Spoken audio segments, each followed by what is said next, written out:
Hello, everybody out there, and welcome to another episode of the Talk That Talk Show with me, Barry Holmes. Our 132nd episode here. It's been a great week, definitely a long week, but to get here on a Friday night again and share the night with you all means the world. Shout out to my boy Theo, Eric, Lucky Brims on our Instagram live stream, and then also our viewers, Chris Shank Jr. on Facebook Live, Robert Brantley Jr. Guys, the support that you continue to pour in each and every week, it makes me, the most humblest and my heart filled to the max to be able to come here and share, episode of this Talk That Talk Show each and every week. And, before I came on, I was talking to friends, and I was saying about how, with, dealing with the adjusting to the new work schedule of commuting full-time in New York City and dealing with that job, and then bowling in 3 leagues and subbing in 2 nights a week, so you got like 5-6 nights of bowling every week. But really, I didn't get a chance to prioritize that fitness that really drove me through the summer.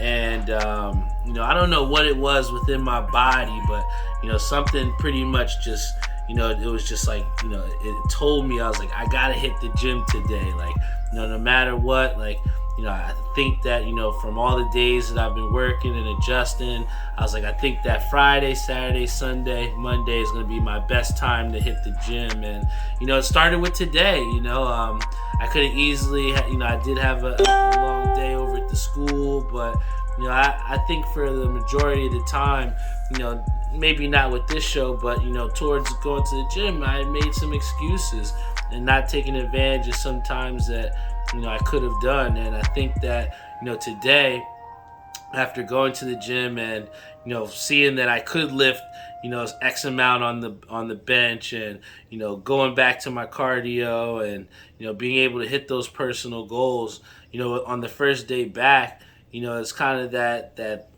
overcoming, because one of the things that you always think that once you take some time out from the gym, you're gonna go so far back that it's gonna be such a long road to get back to where you used to be. But I think today was one of those things of revalidating to myself that you can go to the gym, you can get it done, and still prioritize certain things throughout the day to be able to get it done. And that's one of the things moving forward, and that's why I was so excited today to tell you guys this, because it had been maybe like a couple 2-3 months since I really hit any part of gym activities. But I think especially moving on to the other viewers out here that are listening in, if there's certain things in your life that you want to happen that aren't getting done, you just got to look in your schedule and see how you can prioritize that and put some time into to make it happen. And I've definitely felt way energized coming into it today. Also, to see someone like my boy Theo, when I posted, and he's like, yo, I'm pulling up. And then seeing him in the gym, going stupid hard with, Josh, and then also with Cody as well, too. And to see familiar faces in there, doing the grind with you. It definitely hits differently, and it empowers you to say, hey, I can go out there and do it again. So, once again, Theo, I appreciate you. He says, you already know, if you ever need that push, I'm with you, bro. I'm excited to have you back. Thank you, bro. And then Al said, Barry the Legend, back to LA Fitness. Yeah, man, it feels good. And, you can definitely see me a little bit more. And it might be a dub for North Brunswick, because I will say this, that new LA Fitness in Edison is very, very nice, very light on the distractions, and, especially when you're on the elliptical and some of the cardio things, it's very nice. They got the brand new state-of-the-art. I don't think I'll be going back to North Brunswick anytime soon. But another thing that I wanted to say that I was really excited about, and we always talk about pushing the boundaries and hitting different goals as well, too. But at the end of the show, I always shout out our sponsors for the show. But on the flip side here, I actually got to be a sponsor for somebody else. And, I've always talked about, helping out the next person, or helping out without asking for really anything in return. And when you have those opportunities, you got to take advantage of them. And, this guy came up to me at a bar one time, was really good friends with my boy Kevin Barry, and he, presented me the opportunity to sponsor him, and he's actually a pretty good boxer. He's undefeated right now. And I was, for my first time also in Talk That Talk Show history, we sponsored this guy, John Leonardo, and he has our logo on the back of his fight shirts, man. And he's actually selling these fight shirts for $25, and $5 gets donated to the American Heart Association, which is pretty huge, man. So, he's fighting for a good cause, good kid. I was excited to jump on board. And like I said, when you are a person of the people, and you want to do good for your community, you got to do certain things like that, and you got to be the person that you say that you are. Be authentic. And I think that's part of the reason why everyone tunes in and why they're so excited to rock the merchandise. And that's what drives me, is to continue to build with people that are like-minded, and also continue to showcase my mind, my thoughts, the different things that are going on in my life, and just try to be as reflective as possible, so that people can kind of get something and learn something from my experiences. Because there's no book on how to do things, and there's no book on how to live life. But the best thing that we can do is just try and keep our ears open, and just be ourselves, man, and the rest will fall in place, man. Also, big shout out to Tim Secor that said that Pat's DT. He's talking about, I actually got a good opportunity to come on his podcast yesterday. Again, we talk about helping people, and Tim came up to me and said, hey, I want you to come on the show. And I had never really done a prop bet before, but he pretty much said, you guys get to pick a prop bet and we'll talk about it on the podcast. And to have the one that I said, a Patriots defensive touchdown, actually went to reality. It gave me further validation that you got to believe in yourself, and stick true to the things that you believe in. And having people on the show listening in and commenting in and being a part of that, it meant all the world, man. You got to take opportunities elsewhere. And I think it's huge because, the guy CJ here, big shout out to him, Chris Shank Jr., he's somebody that has been helping out with this show, whether people know it or not. He's helped me out by, linking me up with some of his friends and other people that he thinks that are, would be good fit for the show.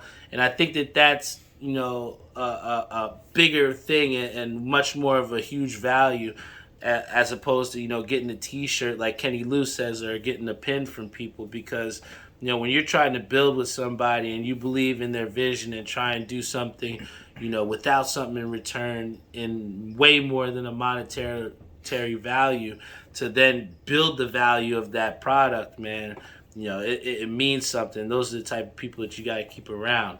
And the reason why I say that is because he came to me today and he said, yo, I got somebody for you, man. What would you think if you had this person come here on the show? And I was it was I guess almost like someone gave me a shot in the body. I was like, oh, word, he want to come on the show? All right, come on then, And I think that was, definitely what this show needed. I had some great episodes by myself, but sometimes we got to bring a different perspective in. And this guy right here, he was somebody that got me to convert from the other UBA team that I was on. And for people that don't know, UBA is pretty much this bowling association of super dope and super crazy bowlers that really love it and like putting some money up. So I wasn't getting exactly the playing time that I thought I should be on another team, and the rest has been history. So I'd love to have him come here and tell you about how he got me to switch over. Ladies and gentlemen, let me give you the UBA president of my team. Give it up for my boy, Christopher Garrett, or otherwise known as Tripp! Yo, what's up? What's good, boy? How you doing, Tripp? Yo, I'm here. I made it. I finally made it to Talk That Talk Show. Oh, I was like I said, when CJ hit me up and said you were coming, I was like, yo, I need to have this guy on here, man. We talked about it. We was trying to get me on before the 100 episode, but I got the next 100. Hey, I'm here. I made it. Hey, listen, this is a good time to get in, man. But for those people that don't know, you were able to get me to come over to your team DIY. So for those people that don't know, what is DIY, man? Simple as what everybody think it is. Is do it yourself. When you're up there, sometimes you gotta take matters in your own hand and you gotta make that shot to win a game, get total blood, whatever the case may be. So the only person who can do it is you. So you gotta do it yourself. And it's just a huge family. For me, family is a big thing. And for the longest, I've been on different teams. I've seen how different teams been ran and everything like that. I've been in your position where I didn't get the playing time I wanted, so I went to a different team. And I found a couple teams where I gelled very well with people, and those teams felt like family. But throughout the time, I bowled with so many people, and everybody wanted to be on the same team, but we couldn't figure out what team to settle on. Mm-hmm. So it was a funny story. We was just hanging out in my basement, and I had a bunch of my boys over, and they're like, yeah, what we want to do, maybe in a year or two we might get this team going.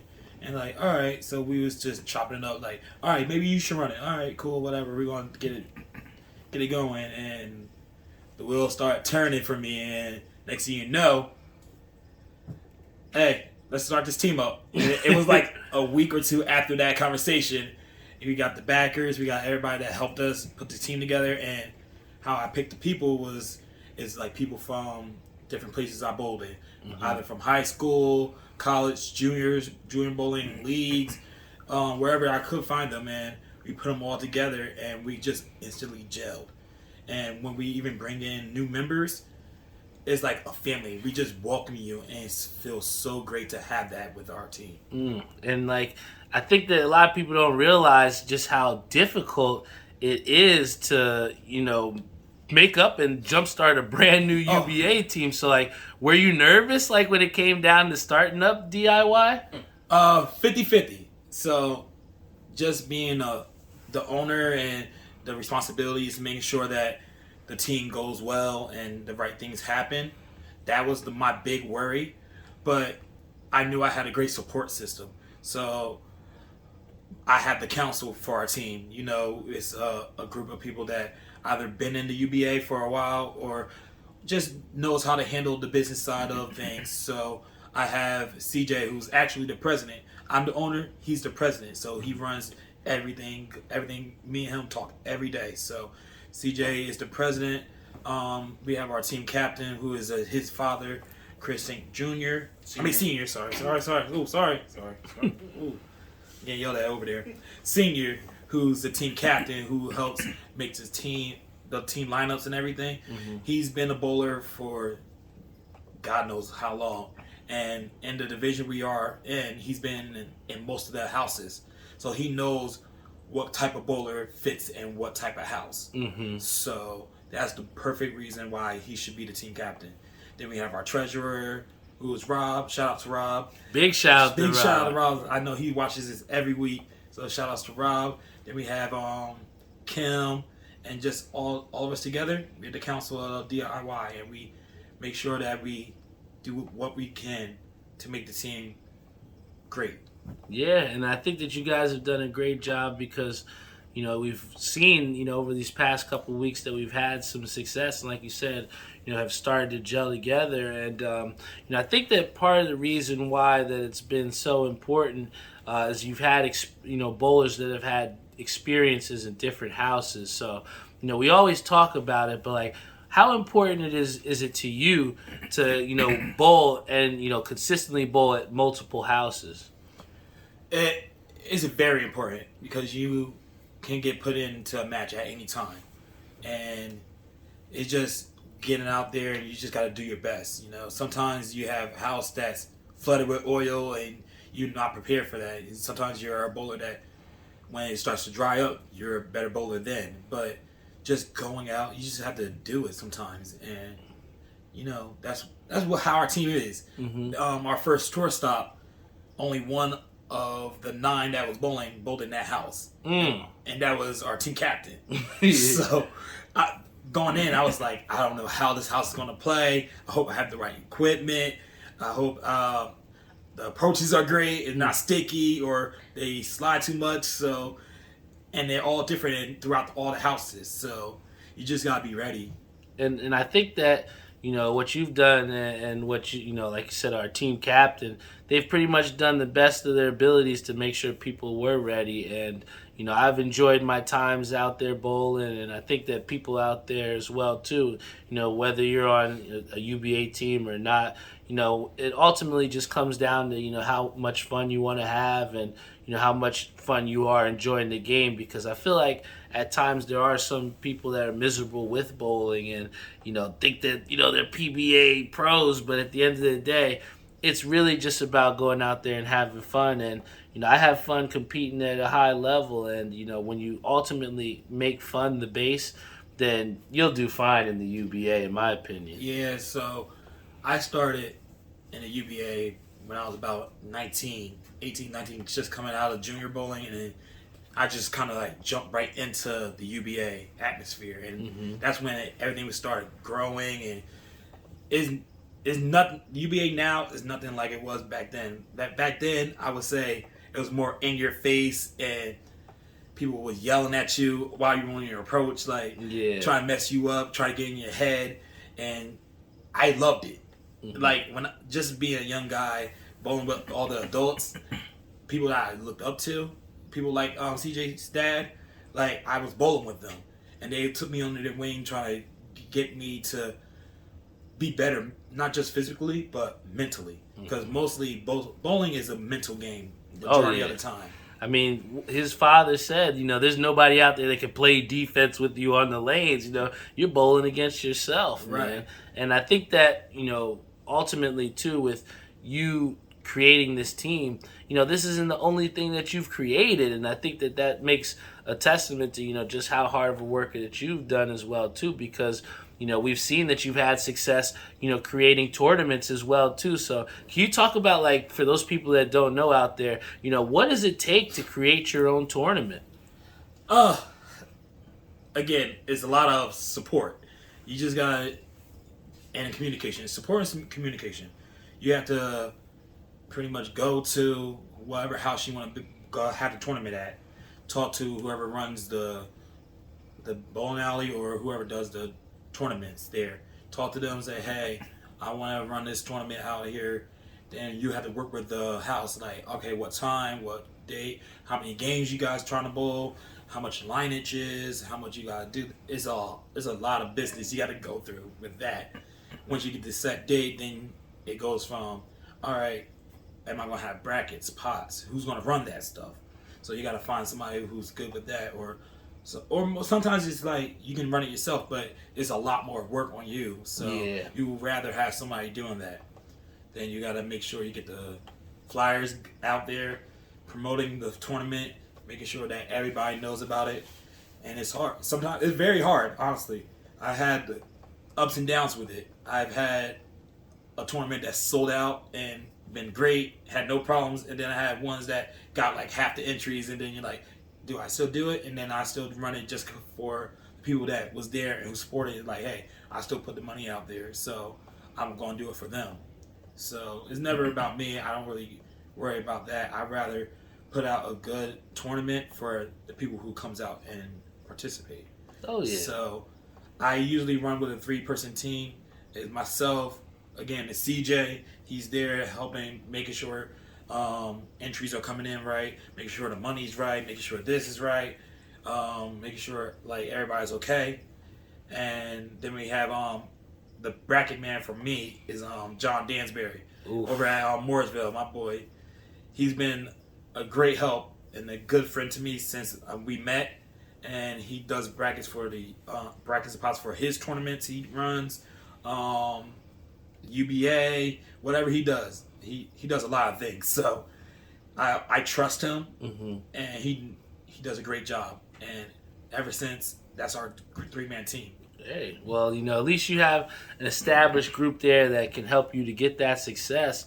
And, I think it's, it really makes me think when it comes down to the things that you've done with creating tournaments and with creating this UBA team, those are things that are very difficult to do, and you've done them in a pretty quick and efficient time. And then on top of that, there's no really, like I said, financial gain or direct return from doing those things. So where do you think that, that drive comes from, or that motivation for you to go out and, let's say, to create a team or to go out and create a tournament like that where you don't get that direct, gratification right away? It's just the passion I have for bowling and just the love of the sport. I've been bowling for about, I want to say, over the 20 years. And I've done so much in it. I just love the sport of bowling. I've been a coach. I've coached junior bowlers. I've coached my friends, whoever wants it. I've done action bowling. I've been to nationals multiple times. Mm-hmm. I've been to Vegas bowling there. I've been in Indianapolis. So I just want to give back now. And that's where I'm at right now. I just want to have a nice platform for everybody to come and showcase what they can do now. And I want to just not be a tournament guy. Mm-hmm. I don't want to just be known just to run tournaments. It's the overall bowling experience that we want to give out there. That's what we do for Tripp TV. That's what we call it. And what is Tripp TV there, Tripp? No filter, just bowling. No filter, just bowling. That's our motto right there. And we just want you to be yourself. Some people, like you said, they feel like they're pros. Mm-hmm. And they want you to be quiet at the line. No, it's a sport. Even you can see it now in the PBA now. They even stopped that. I would say about 5-10 years ago, they used to be quiet when the pros were bowling. No cheering, nothing, until they threw their ball. Mm-hmm. Now they're cheering. They're excited to see the pros that they look up to. So bowling evolved, just like everything else. And that's what I want for Tripp TV, for people to see that you can be yourself. You can be over the top if you want to. You can be quiet if you want to.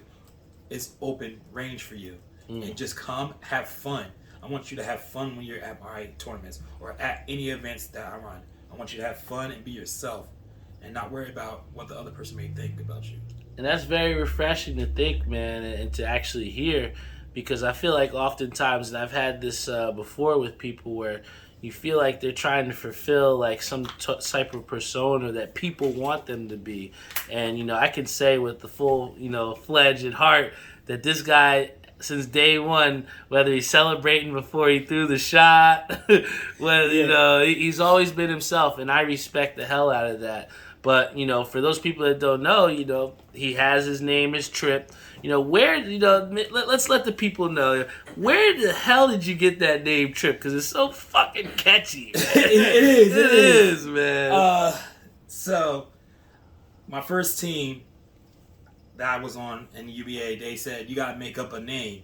Mm-hmm. And I always wanted a nickname that people would just casually call me. It's just there's a lot of over-the-top names in the UBA. I'm not going to throw anybody out there, but it's just a lot of over-the-top names that it just doesn't fit sometimes. Mm-hmm. And when I throw my ball, I get a lot of pin carry. And I was thinking about being carry and messenger and stuff like that. It didn't fit. It didn't feel right. I was working in the kitchen one day at Garrett Lear. I get a lot of credit to CJ because he comes up with these ideas, and I just go with it sometimes. And he's like, "Yo, what about Tripp? You like the pin? You like they knock him down? It trips. Tripp that. Tripp." And I was like, "I like that." And then so I just want to be different and put an extra P at the end, so it's TRIPP, and it just caught on to the point where people don't know my real name. Nobody called me Chris. My mom called me Tripp sometimes. My best friends call me Tripp, especially because it's like sometimes me and CJ together, and we don't want just call each other Chris. And then every time we see Chris, everybody's changed, like turn their heads. So they're like, "You're Tripp." Just it's simple, it's easy. You're Tripp, and then just grew over that where I used to throw a strike, And I get the messenger. I call Tripp that, and then that caught on. Then I didn't want to curse in certain tournaments, and I used to say, "Oh shit," can't say "oh shit," so I said "oh Tripp." So that's the thing. So I changed it to "oh Tripp," and then it just caught on with different sayings like "Tripp that," "Tripp this," "oh Tripp," "wake up Tripp," whatever it is, and it just been catchy and. It rolls off the tongue. Hey, it definitely does, man. Because I enjoy it, especially when you're out there striking, man. It's a sight to see, guys. But I think the one thing that people don't understand is, and we could talk bowling all the time and forever. Because, like you said, there's a certain love for bowling that only bowlers can really understand. But, for those people out there that don't know you as well, now they just know you as a bowler. Yeah. What can you show us, or what else is there to Tripp besides the bowling, man? What makes you besides the bowling? Man, I like to get my hands into a little bit of everything. I like to try new things and just be outrageous and out there as possible. So I love music. That's a big thing. I always love music. When they say when you get to a certain age, you only listen to one type of music or one like what was it genre or anything it is. Yep. That's how I am now. I got stuck in an era. So anything like 2010s and older, I'm stuck there. Ooh. And it's hard. Like I listen to certain things, like certain like rappers that come out with new stuff, or certain artists like Bruno Mars. I will follow him anytime he gets something new. I'll follow that. Weeknd, same thing. Drake, same thing. But I'm stuck in my ways now. I'm stuck in that one genre.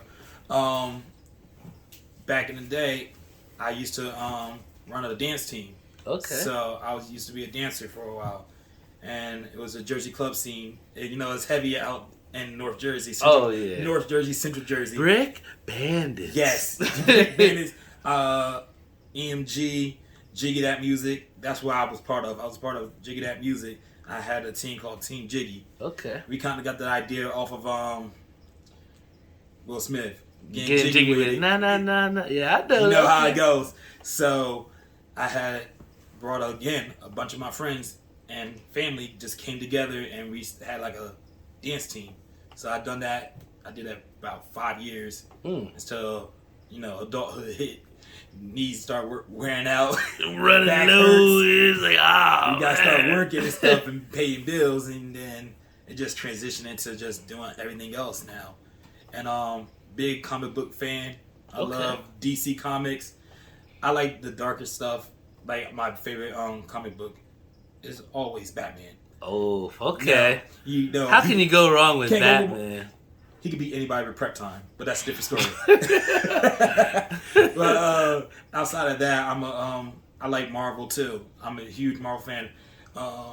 Eternals just came out a week ago. I was there on opening day. So really, yes, man. So how was that? How was that flick though? Oh man, let's just say Phase 4 is about to be crazy.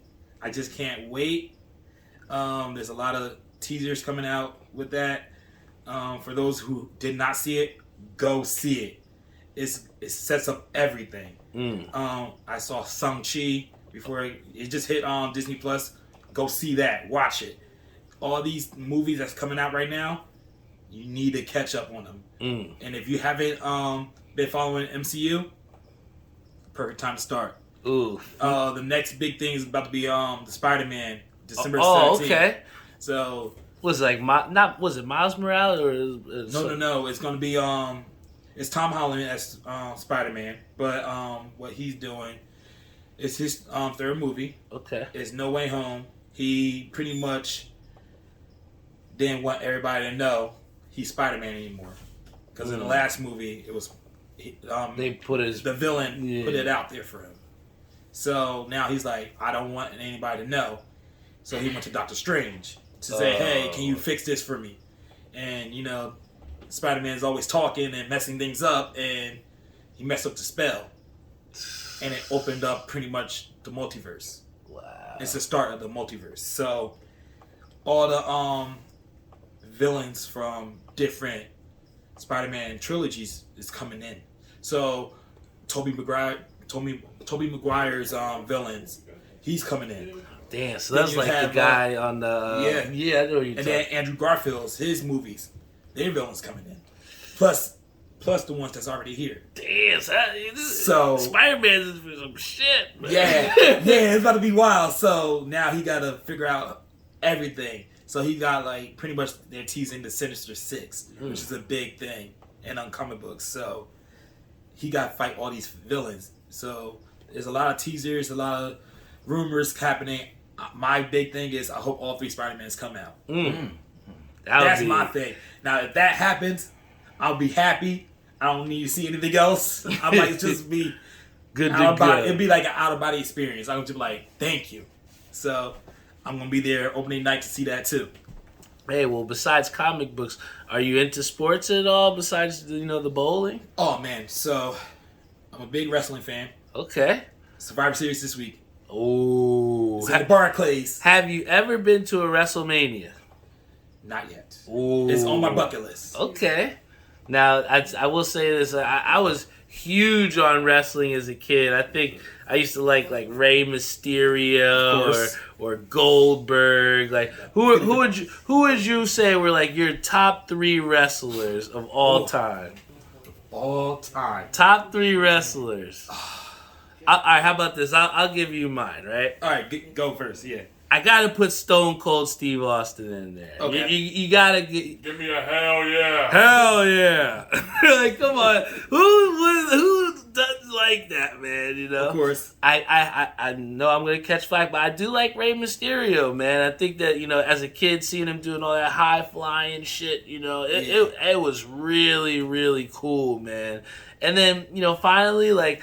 I gotta say, there was something about Bret the Hitman Hart, man. Ooh. Like, there's something about Bret Hitman Hart that, he just came out, he just looked cool, and, he was just hurting people, especially with oh, man, that was my guy. So, I would say those are my top 3. So, I'm probably on the other end of the spectrum with that, because, no order.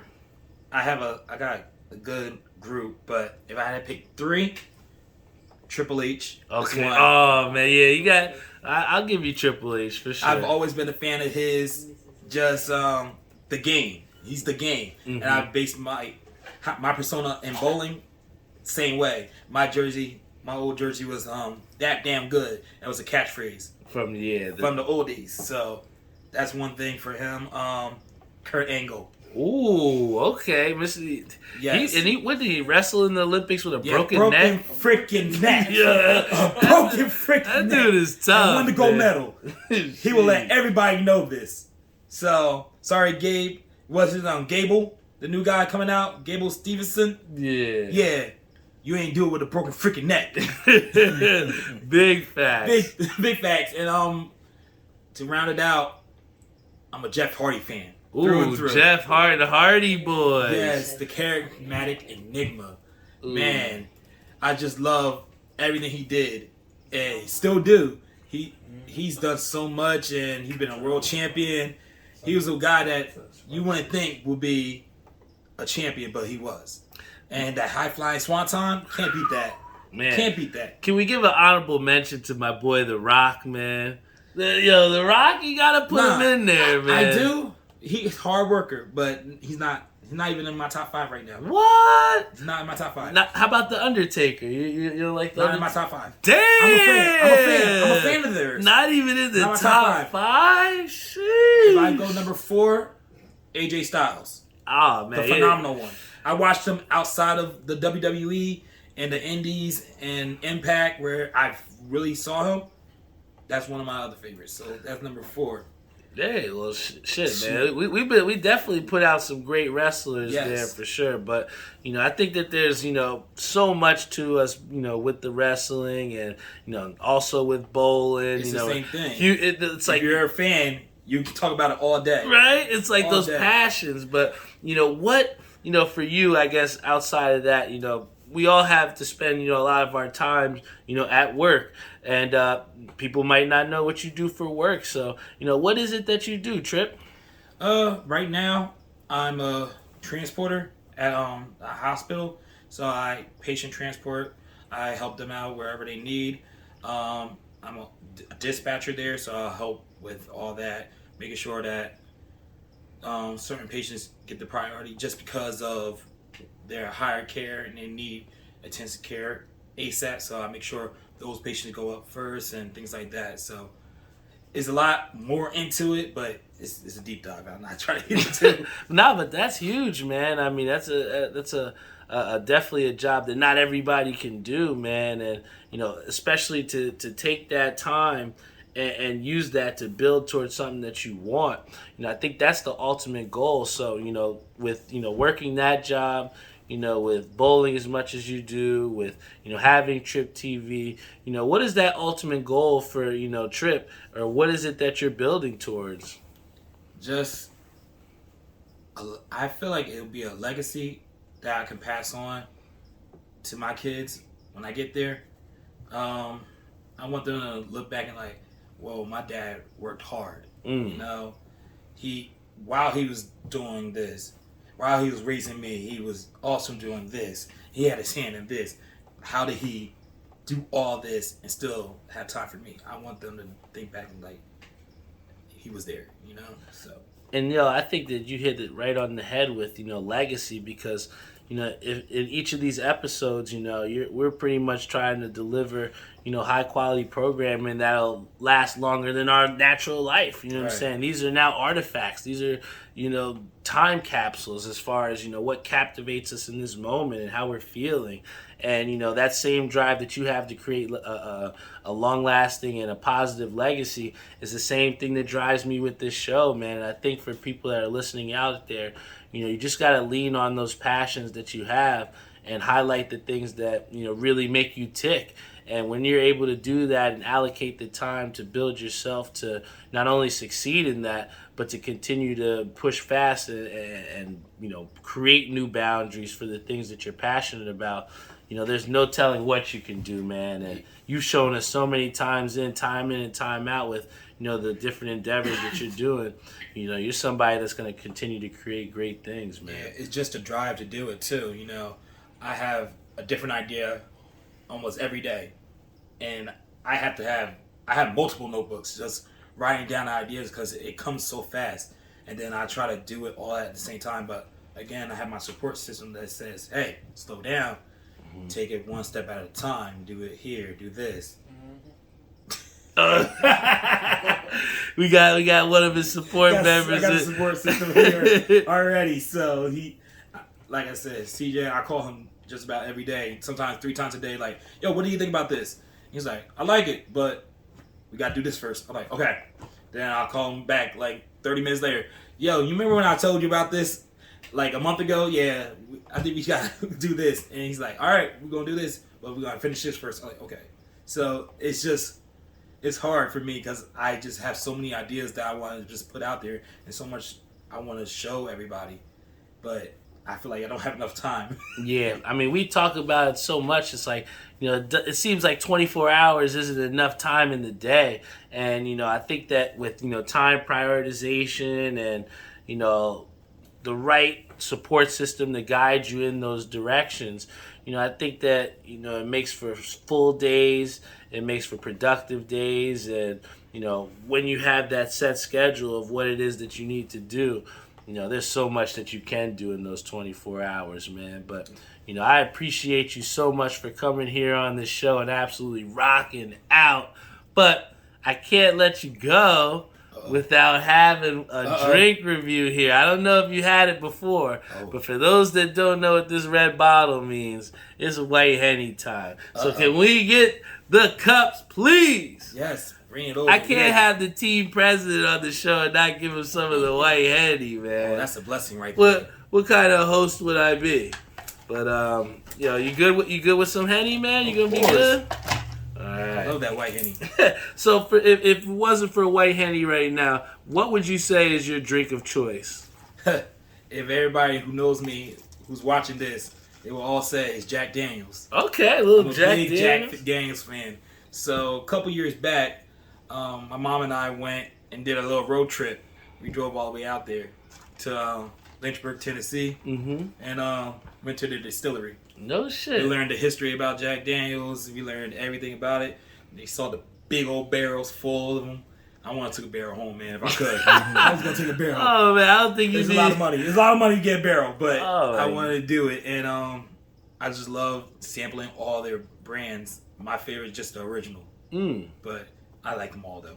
Well, hey, I think that if you like Jack Daniels, you'll definitely like some of this pure white Henny. Shout out to my sister and TK for bringing it back, some of me from Mexico. But we're going to share some with our boy here, the team president, owner, Chris Garrett, otherwise known as Tripp. Thank you to everybody that tuned in, that were constantly posting in the chat, man.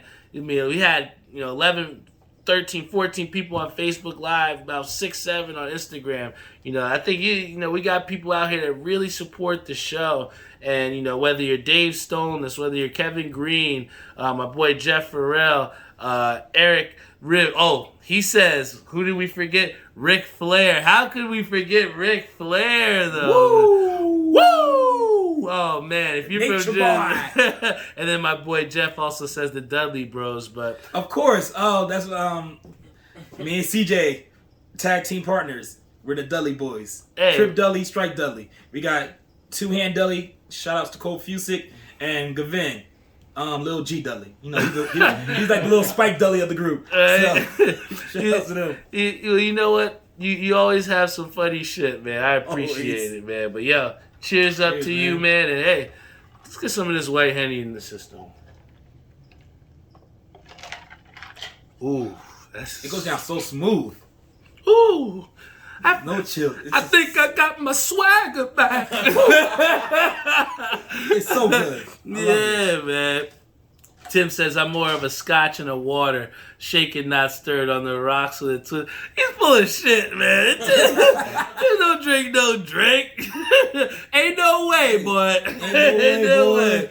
But yo, once again, thank you to my boy Tripp for coming here on the show.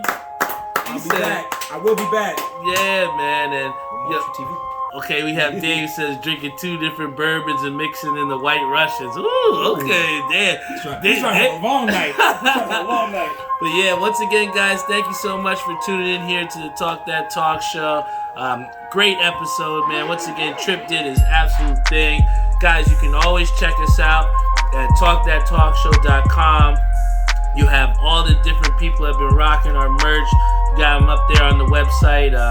We got the latest episodes from YouTube. All the little bit of latest top 5 episodes from Buzzsprout. Everything that you need, go to talkthattalkshow.com, man. You can even subscribe to our YouTube channel straight from the website. So guys, go to talkthattalkshow.com. Tell a friend. We sold out on our merch for a reason, guys. People believe in us, and hopefully with tonight, with having Tripp on here, we get some new subscribers, some new people that believe, and just know that every week you can depend on this, whether it's Tripp, whether it's somebody else. You never know, bro. We're gonna have people on here, and you'll have my complete unfiltered thoughts every Friday night. This is the Talk That Talk show. Episode 132 is in the books. Got to give a shout out to our sponsors. My boy Timmy Hugel over at Ink Parlor. Joe Snow and Maria over at New York Life, helping people to get their financial freedom every single day. Big shout out to my boy Jeff Galata over at Air We Are. And then finally, my boy Savion Gaynor at Skydive Socks, man. I wouldn't do it without them. And then once again, big time shout out to my boy John Leonardo, our sponsored fighter. He'll be fighting this, I think it's Saturday, at Robert Treat Hotel. He got our logo on his official fight shirts, man. He's going to be selling it off his website. $25, $5 gets donated to American Heart Association. Guys, we're making big time moves, so please keep rocking out with us, because you never know what's coming next. I love y'all, and I'll see you next week.